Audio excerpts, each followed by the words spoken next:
gitu. Hmm. Circle pertemanan anak ke depan. Aduh Terus iya kita lagi, gue lihat, baru ngomongin lagi nah, sama kita, Anissa. nah itu. Hmm. Abang ada overthinking soal itu nggak? Ini sih ngawang-ngawang banget ya, tapi ini Iya overthinking sih. bapak-bapak guys. Coba gue pikirin ya.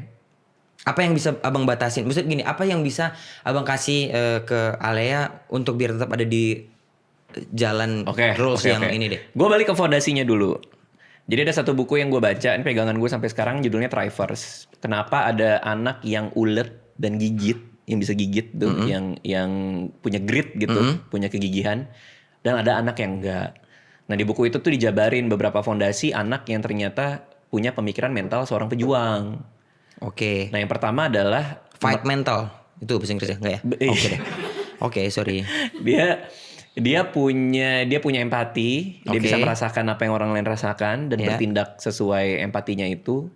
Lalu dia tahu apa yang dia bagus dan dia dalam sebuah state yang konstan untuk memperbaiki apa yang dia kurang Ya. di hal yang dia bagus ini.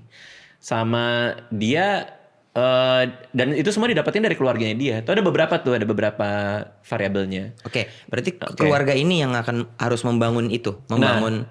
Artinya kan kita nggak tahu ya, kita nggak tahu teman dia di luar kayak apa, kita nggak tahu opportunity di luar untuk dia mau kerjanya jadi apa, kita nggak tahu, mau jadi YouTuber atau segala macam pilihan-pilihan dia kita nggak tahu. Tapi yang kita bisa tahu adalah mampu nggak kita ngebangun fondasi dia supaya menjadi anak yang gigih ini. Oke. Itu elemen yang bisa banget di dalam kuasa kita saat ini sekarang ini. Itu dulu ya berarti. Itu dulu. Pondasi itu yang kita bisa kuasai sebagai orang tua dan yang biasa di rumah. Menurut gua. Oke, empati, punya kesadaran untuk berubah jadi lebih baik lagi. Iya, ada growth mindsetnya. Pokoknya dia tuh punya kesadaran apa yang dia bagus dan bisa berempati sama orang. Patokannya sih itu. Tapi ada banyak tuh di buku Thrivers, ada beberapa lagi tuh, ada beberapa pilar lagi. Sehingga kalau kita mikirin hal-hal di luar kuasa kita, which is teman sekolahnya dia atau pilihan karir dia nanti, itu kita akan stres sendiri. Jadi kita kan pikirinnya dalam kendali kita. Ya bisa nggak kita ngebangun si anak dengan fondasi-fondasi tadi?